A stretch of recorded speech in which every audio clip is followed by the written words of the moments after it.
O sutil arte de ligar o foda-se. Capítulo 1. Nem tente.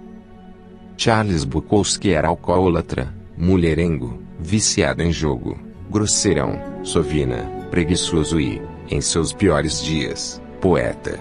Ele seria a última pessoa no mundo a quem você pediria conselhos ou que esperaria encontrar em um livro de autoajuda. É por isso que ele é o ponto de partida perfeito. Bukowski queria ser escritor, mas passou décadas sendo rejeitado por quase todas as revistas, jornais, agentes e editoras que procurou. Seu trabalho era horrível, diziam. Bruto. Repugnante. Obsceno. E, conforme as cartas de recusa se acumulavam, o peso do fracasso o fazia afundar cada vez mais na depressão movida a álcool que o acompanharia por quase toda a vida. Bukowski trabalhava nos Correios. O salário era ridículo, e ele gastava quase tudo em bebida. O pouco que sobrava, apostava em corridas de cavalos. À noite, bebia sozinho, às vezes escrevendo poemas em sua velha e surrada máquina de escrever. Não raro acordava no chão, tendo apagado de tão bêbado. 3 décadas se passaram assim, resumidas um grande borrão de álcool, drogas, jogatina e prostitutas. Até que, aos 50 anos, após toda uma vida de fracassos e autodepreciação, o editor de uma pequena editora independente desenvolveu um estranho interesse por ele. O editor não podia oferecer muito dinheiro nem prometer boas vendas, mas demonstrava uma afeição incomum por aquele bêbado imprestável e decidiu arriscar. Era a primeira chance real que Bukowski tinha e, como ele se deu conta, provavelmente a única. Ele respondeu ao editor: eu tenho 2 opções, ficar nos Correios e enlouquecer, ou dar uma de escritor e morrer de fome. Decidi morrer de fome. 3 semanas depois de assinar o contrato, Bukowski tinha o primeiro romance pronto. Chamava-se Cartas na Rua. A dedicatória foi a ninguém. Bukowski se tornou um escritor e poeta muito bem-sucedido. Publicou 6 romances e centenas de poemas, vendendo no total mais de 2 milhões de exemplares. Sua popularidade desafiou todas as expectativas, principalmente as dele próprio. Histórias como a de Bukowski são a base de nossa narrativa cultural. Sua trajetória personifica o sonho americano: lute pelo que você quer e nunca desista, e assim alcançará seus sonhos mais loucos. É um roteiro de filme pronto. Todos nós, ao olharmos para histórias como a de Bukowski, dizemos: viu? Ele nunca desistiu. Continuou tentando. Sempre acreditou em si mesmo. Persistiu até nas adversidades e chegou lá. Então, é estranho que o epitáfio de Bukowski seja: nem tente. Pois é. Apesar das vendas e da fama, Bukowski era um fracassado. Ele sabia disso. Seu sucesso não brotou de uma grande vontade de vencer na vida, mas da consciência do contrário. Ele sabia que era um fracassado, aceitava o fato e escrevia honestamente sobre isso. Nunca tentou ser quem não era. A obra de Bukowski não se sustenta na ideia de superar obstáculos impensáveis nem de se empenhar para ser um gênio literário. É o oposto. Seu sucesso vem da completa e inabalável honestidade consigo mesmo, sobretudo em relação às piores partes, e da capacidade de falar abertamente sobre seus fracassos, sem hesitação ou dúvida. Esta é a verdadeira origem do sucesso de Bukowski: sentir-se confortável com o fracasso. Ele estava pouco se lixando para ser bem-sucedido. Mesmo depois da fama, continuava indo a leituras de poesia caindo de bêbado e xingava a plateia. Ainda se expunha em público e tentava transar com qualquer mulher que via pela frente. Fama e sucesso não fizeram dele uma pessoa melhor, e não foi se tornando uma pessoa melhor que ele alcançou fama e sucesso. Muitas vezes, o autoaprimoramento e o sucesso andam de mãos dadas. Não significa que sejam a mesma coisa. A cultura em que vivemos hoje nutre obsessivamente expectativas pouco realistas. Ser mais feliz. Ser mais saudável. Ser o melhor, superior aos outros. Ser mais inteligente, mais rápido, mais rico, mais bonito, mais popular, mais produtivo, mais invejado e mais admirado. Ser perfeito, incrível e cagar pepitas de ouro de 12 quilates antes de beijar uma esposa impecável e 2 filhos perfeitos no café da manhã. Depois, ir de helicóptero para seu emprego extremamente gratificante, onde você passa os dias fazendo um trabalho importantíssimo que um dia ainda vai salvar o planeta. No entanto, se pararmos para pensar, Os conselhos de vida mais comuns, aquelas mensagens positivas e felizes de autoajuda que ouvimos o tempo todo, na verdade se concentram no que não temos. Eles miram direto no que já vemos como falhas e fracassos pessoais, só para torná-los ainda piores aos nossos olhos. Só aprendemos as melhores maneiras de ganhar dinheiro porque achamos que não temos o suficiente. Só paramos diante do espelho e repetimos para nós mesmos que somos bonitos porque não nos achamos bonitos. Só seguimos dicas de namoros e relacionamentos porque achamos impossível sermos amados. Só fazemos exercícios ridículos de visualização de sucesso porque não nos sentimos bem-sucedidos. Ironicamente, essa fixação no positivo, no que é melhor ou superior, só serve como um lembrete do que não somos, do que nos falta, do que já deveríamos ter conquistado mas não conseguimos. Afinal de contas, nenhuma pessoa realmente feliz sente necessidade de ficar falando que é feliz para si mesma no espelho. Ela simplesmente é. Há um ditado que diz: cão que ladra não morde. Um homem confiante não precisa provar que é confiante. Uma mulher rica não tem necessidade de convencer ninguém de que é rica. Ou você é ou não é.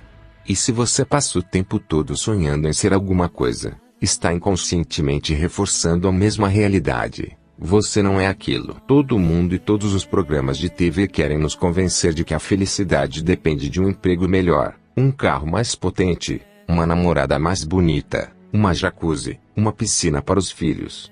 O mundo não cansa de indicar um caminho para a felicidade que se resume a mais e mais e mais. Compre mais, tenha mais, faça mais, transe mais, seja mais. Somos constantemente bombardeados com a necessidade de ter tudo o tempo todo. Você precisa de uma TV nova. Você precisa fazer uma viagem de férias melhor que as dos seus colegas de trabalho. Você precisa comprar um móvel sofisticado para sua sala. Você precisa do tipo certo de pau de Sophie. Por quê? Meu palpite, porque criar necessidades é bom para os negócios. Nada contra bons negócios. Mas ter necessidades demais faz mal para a sua saúde mental. Você acaba se agarrando demais ao que é superficial e falso, dedicando a vida à meta de alcançar uma miragem de felicidade e satisfação. O segredo para uma vida melhor não é precisar de mais coisas, é se importar com menos, e apenas com o que é verdadeiro, imediato e importante. O círculo vicioso infernal. O cérebro humano tem uma peculiaridade traiçoeira que, se não tomarmos cuidado, pode nos enlouquecer. Veja se isto lhe é familiar. Você está ansioso porque precisa confrontar alguém. Essa ansiedade o domina, e você começa a se perguntar por que está tão ansioso. Agora, você está ansioso por medo de ficar mais ansioso. Ah, não. Ansiedade em dose dupla. E aí você fica ansioso com a sua ansiedade, o que causa ainda mais ansiedade. Um uísque, rápido. Ou então, digamos que o problema seja a raiva. Você se irrita com as coisas mais idiotas e triviais e não sabe por quê. E essa tendência a se irritar tão fácil só o deixa mais irritado. E aí, em meio a essa raiva estúpida, você se sente vazio e cruel por estar sempre zangado, o que é terrível, tão terrível que você fica com raiva de si mesmo. Olhe o seu estado, você se irrita por se irritar com a própria irritação. Quer saber? Vou ali socar uma parede. Ou você se preocupa tanto em fazer a coisa certa o tempo todo que começa a se preocupar com seu nível de preocupação. Ou se culpa tanto por seus erros que começa a ficar culpado por carregar tanta culpa. Ou se sente triste sozinho com tanta frequência que só de pensar nisso acaba triste sozinho mais uma vez. Bem-vindo ao círculo vicioso infernal. É provável que você já tenha passado por isso algumas vezes. Talvez esteja nele agora mesmo. Nossa, eu entro no círculo vicioso infernal toda hora. Sou mesmo um imbecil. Preciso parar com isso. É muita imbecilidade eu mesmo me achar imbecil. Tenho que parar de me chamar de imbecil. Ah, droga. Já estou fazendo de novo. Viu? Sou um imbecil. Argue, calma, amigo. Acredite ou não, isso faz parte da beleza de ser humano. São poucos os animais capazes de formar pensamentos lógicos, e nós, humanos, temos o luxo adicional de conseguir pensar sobre nossos pensamentos. Assim, posso pensar em assistir a uns vídeos da Miley Cyrus no YouTube e logo depois pensar que sou um pervertido por querer assistir a vídeos da Miley Cyrus no YouTube. Ah, o milagre da consciência. O problema é o seguinte: a sociedade atual, através das maravilhas da cultura do consumo e do exibicionismo de vidas incríveis nas redes sociais, produziu uma geração inteira que enxerga esses sentimentos negativos, ansiedade, medo, culpa, etc., como problemas. Veja bem, quando você abre o Facebook, vê todo mundo chafurdando em felicidade até não poder mais. Caramba, 8 pessoas se casaram essa semana. E uma garota de 16 anos ganhou uma Ferrari de aniversário num programa de TV. E um moleque acabou de faturar 2 bilhões de dólares por ter inventado um aplicativo que resolve imediatamente o problema quando o papel higiênico acaba. E você em casa coçando o saco. É inevitável pensar que sua vida é ainda pior do que imaginava. O círculo vicioso infernal é praticamente uma epidemia, deixando muita gente estressada, neurótica e odiando a si mesma. Nos tempos dos nossos avós, quando ficavam na merda, as pessoas pensavam: puxa, estou me sentindo o cocô do cavalo do bandido. Bom, é a vida. Vou voltar para minha lavoura. E hoje em dia, se você fica na merda por 5 minutos do que seja, é bombardeado com 350 imagens de gente absurdamente feliz com uma vida maravilhosa da porra, e é impossível não sentir que tem algo errado com você. Essa última parte é a fonte do problema. Ficamos mal por estarmos mal, nos culpamos por nos culparmos. Ficamos irritados com nossa irritação, ansiosos com nossa ansiedade. Qual é o meu problema? Daí a importância de ligar o foda-se. É isso que vai nos salvar, nos fazendo aceitar que o mundo é uma doideira e que tudo bem, porque sempre foi assim e sempre será. Quando você está pouco se fodendo para seu mal-estar, você faz o círculo vicioso infernal entrar em curto-circuito. Eu estou na pior, mas e daí? Então, como se fosse salpicado por um pó mágico de desprendimento, você para de se odiar por se sentir tão mal. George Orwell disse que enxergar o que está diante do nariz exige um esforço constante. Bom, a solução para o estresse e a ansiedade é óbvia, e não percebemos porque estamos ocupados vendo pornô e propagandas de aparelhos para abdominais que não funcionam enquanto nos perguntamos por que não temos um tanquinho e não transamos com mulheres lindas. Na internet, fazemos piadas sobre os problemas do mundo moderno, mas a verdade é que nos tornamos vítimas do nosso próprio privilégio. Problemas de saúde decorrentes de estresse, transtornos de ansiedade e casos de depressão dispararam nos últimos 30 anos, apesar de todo mundo ter uma TV de tela plana e pedir comida em casa. Nossa crise não é mais material, é existencial, espiritual. Temos tanta tralha e tantas oportunidades que nem sabemos mais o que realmente importa. Porque agora, ao mesmo tempo que temos infinitos meios de ver e aprender coisas novas, temos também infinitos meios de descobrir que não estamos à altura das expectativas, que não somos bons o suficiente, que nossa situação não é tão satisfatória quanto poderia ser. E isso nos corrói por dentro, porque tem algo muito errado com toda essa ladainha de como ser feliz que já foi compartilhada umas 8 milhões de vezes no Facebook nos últimos anos. O que ninguém vê em toda essa babaquice é: o desejo de ter mais experiências positivas é, em si, uma experiência negativa. E, paradoxalmente, a aceitação da experiência negativa é, em si, uma experiência positiva. Isso é de enlouquecer qualquer um.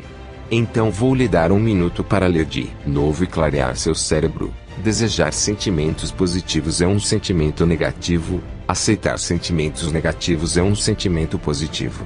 É a isso que meu filósofo Alan Watts se refere como lei do esforço invertido. A ideia de que quanto mais tentamos nos sentir bem o tempo todo, mais insatisfeitos ficamos, pois a busca por alguma coisa só reforça o fato de que não a temos.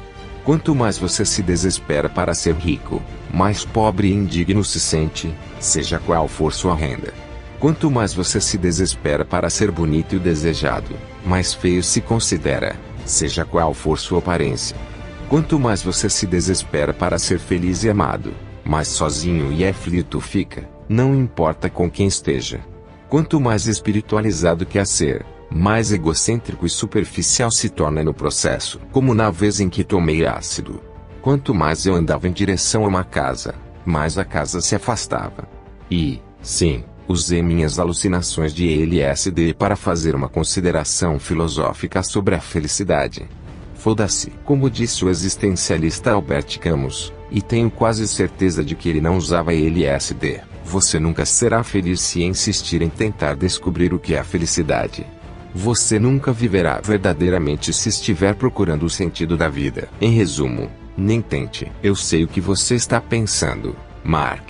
Essas suas ideias são muito excitantes. Mas e o Camaro para o qual estou economizando?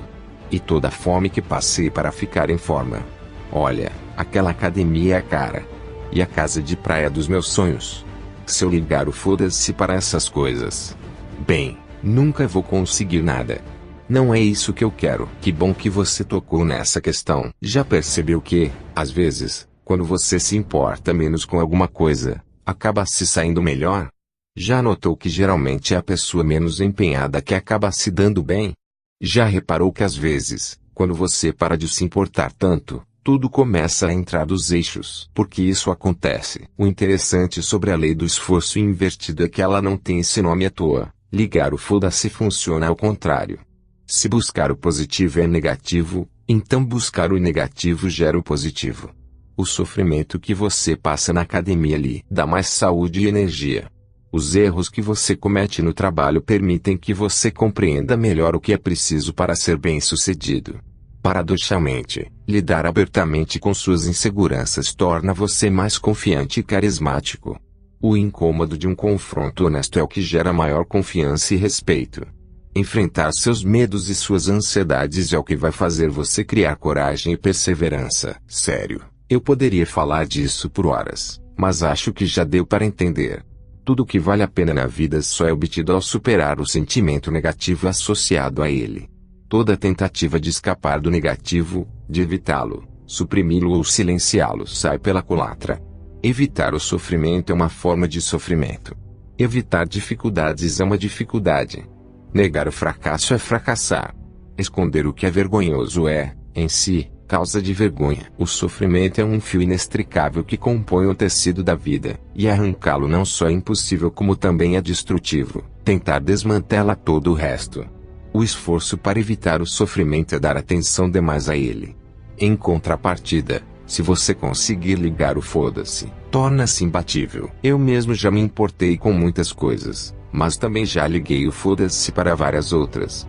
E, assim como o caminho não percorrido, foram meus foda-se que fizeram toda a diferença. Talvez você conheça alguém que, em algum momento, tenha ligado o foda-se e depois realizado um feito incrível. Talvez tenha havido uma época na sua vida em que você simplesmente ligou o foda-se e alcançou algo extraordinário.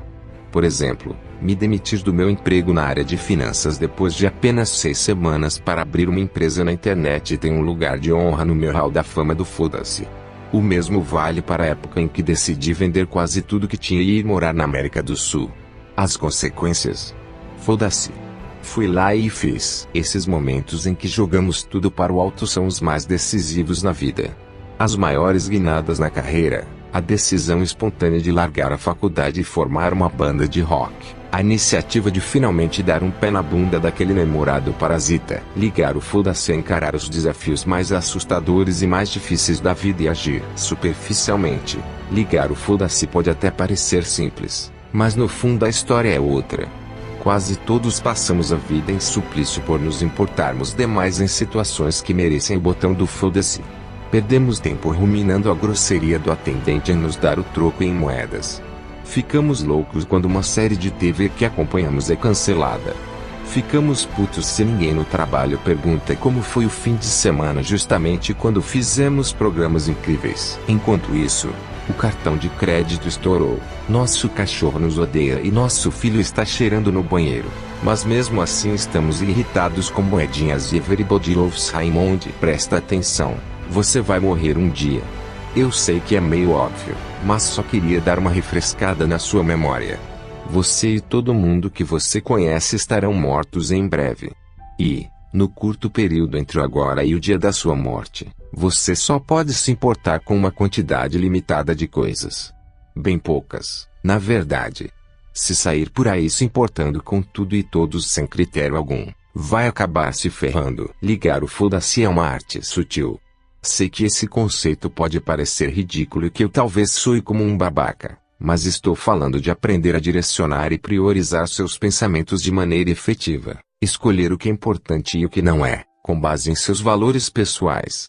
Isso é bem difícil. Você vai precisar de um bom tempo de prática e disciplina, e muitas vezes não vai conseguir. Mas talvez seja a habilidade pessoal que mais vale o esforço. Talvez a única. Isso porque, quando o foda-se não está acionado, quando se importa com tudo e todos você passa a viver como se tivesse o direito inalienável de se sentir confortável e feliz o tempo todo, como se tudo tivesse a obrigação de ser exatamente do jeito que você quer. Isso é uma doença e vai te comer vivo. Toda adversidade será vista como injustiça, todo desafio, como fracasso, todo inconveniente, como ofensa pessoal, toda divergência, como traição. Vai viver confinado a um inferno de mesquinhez dentro da sua cabeça, ardendo em presunção e arrogância, preso em seu círculo vicioso infernal, em constante movimento mas sem chegar a lugar algum. O sutil arte de ligar o foda-se. Quando se fala em ligar o foda-se, as pessoas imaginam que seja uma serena indiferença em relação a tudo, uma calmaria capaz de anular todas as tempestades. Elas se imaginam e desejam ser pessoas que não se abalam com nada e não se submetem a ninguém. Existe um nome para pessoas que não sentem nem veem significado em nada: psicopatas. Não faço ideia porque alguém iria querer ser um deles. Então, se não é isso, o que é ligar o foda-se? Vamos avaliar 3 sutilezas que ajudarão a esclarecer essa questão. Sutileza no 1. Ligar o foda-se não significa ser invulnerável, mas se sentir confortável com a vulnerabilidade. Que fique claro, não existe absolutamente nada admirável na indiferença. Não é uma questão de autoconfiança. Pessoas indiferentes são fracas e medrosas.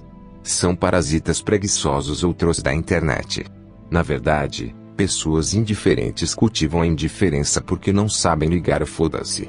Elas se importam tanto com o que os outros acham do seu cabelo que nunca se dão ao trabalho de lavá-lo e penteá-lo. Se importam tanto com o que as pessoas pensam de suas ideias que se escondem atrás do sarcasmo e se comportam como as donas da verdade. Tem medo de deixar os outros se aproximarem, então se convencem de que são floquinhos de neve especiais e únicos, com problemas que ninguém entenderia. Pessoas indiferentes têm medo do mundo e da repercussão de suas escolhas. É por isso que não tomam decisões importantes. Escondem-se no apático poço cinzento de egocentrismo e autopiedade que criaram, distraindo-se eternamente dessa coisa insuportável chamada vida, que exige tanto tempo e energia. Porque existe uma verdade secreta sobre a vida: é impossível ligar o foda-se para ela. Com alguma coisa a gente tem que se importar. É parte da nossa natureza se importar com as coisas e, portanto, não recorrer ao foda-se. Sendo assim, a pergunta é: com o que se importar? Como escolher o que importa? E como ligar o foda-se para todo o resto? Há pouco tempo, um amigo da minha mãe roubou uma boa quantia de dinheiro dela. Se eu fosse indiferente, teria dado de ombros, tomado um gole do meu cappuccino e baixado mais uma temporada de Tio Willy. Que pena, mãe. Mas não, eu fiquei indignado. Fiquei furioso. Eu falei: vamos atrás dele e meter um processo nesse filho da puta. Como assim? Por quê? Que se foda. Vou acabar com a vida desse cara se for preciso. Essa situação ilustra a primeira sutileza do foda-se. Quando dizemos: nossa, cuidado, o Mark Manson está pouco se fodendo, não estamos dizendo que o Mark Manson não liga para nada. Pelo contrário, estamos dizendo que o Mark Manson não está nem aí para os obstáculos que o separam de seus objetivos. Não quer saber se vai irritar algumas pessoas para fazer o que considera certo, importante ou nobre. Estamos falando que o Mark Manson é o tipo de cara que escreve sobre si mesmo na terceira pessoa só porque quer. Ele está pouco se fodendo. Isso é o mais admirável. Não eu, seu tonto. O conceito de superar as adversidades e a disposição de ser diferente, excluído, um pária, tudo em nome dos valores pessoais. A capacidade de encarar o fracasso de peito aberto. E admirável quem liga o foda-se para os problemas, para as derrotas, para o risco de fazer papel de bobo ou de se dar mal algumas vezes. Quem ri do perigo e segue em frente. Porque sabe que é certo. Sabe que é mais importante que si mesmo, mais importante que seus sentimentos, seu orgulho e seu ego. Essas pessoas não dizem foda-se para tudo na vida, e sim para tudo que é dispensável na vida. Elas guardam sua preocupação para o que realmente importa. amigos, família, objetivos, pizza e um processo judicial de vez em quando. E por isso, por elas reservarem seus foda-se para o que não importa, os outros passam a se importar com elas. Porque eis outra verdade secreta sobre a vida: não tem como ser importante e transformador para algumas pessoas sem ser uma piada e um constrangimento para outras. É impossível, porque não existe ausência de adversidade. Não existe pronto. Dizem que, aonde quer que você vá, há uma tonelada de adversidades e fracassos esperando. Esse não é o problema. A ideia não é fugir das merdas. É descobrir com qual tipo de merda você prefere lidar. Sutileza no 2. Se quiser ligar o foda-se para as adversidades, primeiro você precisa se importar com algo mais importante que elas. Imagine que você está no supermercado e vê uma senhorinha gritar com o caixa, reclamando que tinha visto um produto na promoção por 30 centavos a menos. Por que se importar com isso? São só 30 centavos. Vou explicar. Aquela senhora não deve ter nada melhor para fazer com seus dias além de ficar em casa catando promoções no jornal. Ela é velha e solitária. Os filhos são uns escrotos que nunca visitam. Ela não transa há mais de 30 anos. Não consegue pedar sem sentir uma dor horrorosa na lombar. Sua aposentadoria não dá para nada, e ela provavelmente vai morrer de fralda achando que está na terra das fadas. Então, ela coleciona promoções. É tudo que essa senhora tem. Só ela e os encartes de promoções. É só com isso que ela se importa, porque não existe mais nada com que se importar. Assim, quando aquele caixa entediado se recusa a validar a promoção, quando defende a pureza de sua caixa registradora como os cavaleiros medievais defendiam a virgindade das donzelas, pode apostar que a vovó vai entrar em erupção. 80 anos de frustração vão desmoronar de uma vez. Uma furiosa tempestade na minha época e ninguém mais tem respeito. O problema das pessoas que se agarram a qualquer banalidade como se daquilo dependesse sua maldita vida é que elas não têm mais nada interessante com que se importar. Se você estiver sempre dando importância demais para tudo quanto é coisinha, a nova foto que seu ex postou, as pilhas do controle remoto que acabaram de novo, a promoção de sabonete líquido que você perdeu, é bem possível que sua vida esteja um marasmo e você não tenha nada legítimo com que se importar. Esse é seu verdadeiro problema. Não o sabonete líquido. Não o controle remoto. Uma vez, ouvi um artista dizer que quando uma pessoa não tem problemas a mente automaticamente encontra um jeito de inventar alguns. A meu ver, o que algumas pessoas, sobretudo gente branca, culta e mal acostumada de classe média, consideram problemas da vida são na verdade apenas efeitos colaterais de não ter nada mais importante com que se preocupar. Daí se conclui que encontrar algo importante e significativo para a sua vida talvez seja o uso mais produtivo de seu tempo e sua energia. Porque, se você não encontrar algo relevante de verdade, vai se importar com causas frívolas que mereciam um grande foda-se. Sutileza no 3. Perceba você ou não, estamos sempre escolhendo o que realmente importa. Não nascemos com o botão do foda-se ligado. Na verdade, nascemos com o botão funcionando ao contrário, nos importando com tudo. Nunca vi uma criança se descabelando de chorar porque o tênis é do tom errado de azul. Pois é. Foda-se essa criança. Quando somos jovens, tudo é novo e empolgante, e tudo parece absurdamente significativo. Aí damos importância a tudo. Ligamos para tudo e todos. O que estão falando de nós, ou se aquele garoto ou garota vai ligar, se estamos usando meias do mesmo par, de que cor são nossos balões de aniversário. Conforme envelhecemos, com o benefício da experiência, e depois de ver tanto tempo passar, começamos a notar que grande parte dessas coisas não interferem em nada em nossa vida. Nem convivemos mais com aquelas pessoas que tanto tentávamos impressionar. Rejeições dolorosas se mostraram positivas depois. Percebemos que mal reparam em nossos detalhes superficiais, então decidimos não pensar demais neles. Basicamente, nossa disposição emocional se torna mais seletiva. Isso se chama maturidade. É legal. Você deveria experimentar qualquer dia desses. Maturidade. O que acontece quando aprendemos a só ligar para o que vale a pena? Como disse Bunky Moreland para o parceiro, o detetive McNulty, em Theory, que eu baixei mesmo. Foda-se. É isso que você ganha por se importar quando não estava na sua vez. Então, quando envelhecemos e chegamos à meia-idade, outra mudança acontece. O nível de energia cai. A identidade se consolida.